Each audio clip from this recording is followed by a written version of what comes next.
Good morning mga ka-OFW. Ayan, for today's video kukuha ko ng laing. Maggulay ako ng laing. Meron akong taniman ng gabi na panggulay. Hindi siya yung laman, kundi yung laing lang. Ito yan, madamo na nga kasi siyempre nagtatrabaho ko, kaya nadamuhan na. Itong mga tanim ko na to, mga ka-OFW, mga kamuti yan. Kamuti yung tanim ko, mga nabulok na siya kasi nga hindi na asikaso. Yung mga laman nito nabulok na lang. Katulad niyan, tulad nito, nakalabas na yung laman. Ay, buhay pa, pwede pa. Ito laki, di ba? Pwede pa pala yan. Ang laki pati. Mga napabayaan na kasi mga ka-OFW, kaya meron pa.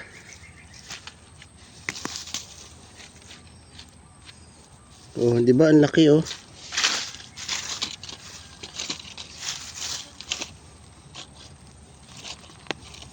Meron pa. Yung iba kasi nabulok na Hindi ko lang alam yung loob niyan. Yung iba niyan mga nabulok na kasi nga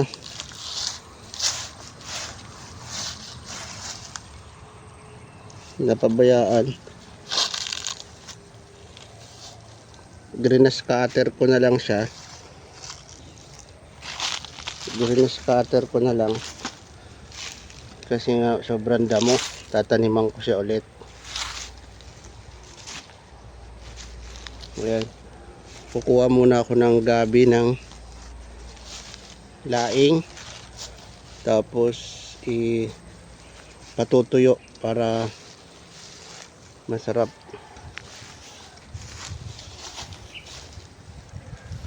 Pasensya na sa mga video, pasensya na.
ako ng niyog din. Ayan yung niyog, dalawang buong niyog. Tapos ang ilalagay ko ay nag-ano ako ng baboy. Ayan, yung baboy ilalagay ko. Tapos ito yung pinanghuli namin sa paglambat, yung mga tira-tirang pinagpilian na piprito ko siya ng malutong. Ayan, ayan siya mga ka-OFW. Pinakulo ko muna, tapos tatapon ko yung unang sabaw para mawala yung amoy. Ngayon magkakayod muna ako ng niyog mga ka-OFW. Ayan, kayod ko muna. Balikan ko po kayo mga ka-OFW. Hello mga ka-OFW, ayan na yung finished product ng aking laing. Ito na, pinatutuyo-tuyo ko na lang ng konti. Ang nilagay ko nga palang niyog dito mga ka-OFW, tatlong, kasi marami siya, tatlong niyog nilagay ko dyan. Pinatuyo-tuyo ko na lang ng konti. Ayan, tapos nagprito ako nung maliliit na isda, yung huli namin sa panglalambat. Ayan, ayan yung kapares. Ayan siya. Sira na naman yung diet pag ganyan mga ka-OFW. Kaya feeling ko para lang din naman ako sa Pilipinas, kasi malayang mangisda, malayang manguha ng ganito, laing mga gulayin. Meron din kaming langka dyan na nakukuhaan bunga para pang gulay. Tapos bumibili na lang ako ng niyog. Ang niyog dito mga ka-OFW, 3 peraso, $1. Pero may bunot pa yon, may bunot pa. Pag mga kayod na, ayun, mahal yun. Yung isang niyog pag pinakayod, 150 na. Ayan, ito pinatutuyo-tuyo na lang. Sarap yan mga ka-OFW. Pag nagluto nga pala kayo ng ganyan, pag halimbawa naglagay na kayo ng yung huling gata, tawagin sa amin iliputok, huwag nyo na siyang tatakpan para yung gata hindi maging tubig. Kasi pag nilagyan nyo ng takip, yung gata nagiging tubig. Ayan po, para pag kinain, wow, sarap. Ayan, okay na mga ka-OFW. Ayan, malapit na yan, kain na tayo.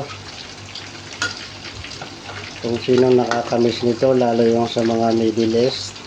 Pero sa Middle East meron naman ito nabibilan, yung mga Filipino product, yung mga laing na tuyo na. Meron kasi nung nasa Saudi ako, nagluluto rin naman kami nito. Ngayon nga lang yung gata, kailangan lang yung sa lata na. Sa lata. Pero iba talaga yung lasa pag ang gata, kinayod mo. Yung fresh talaga para manamis-namis.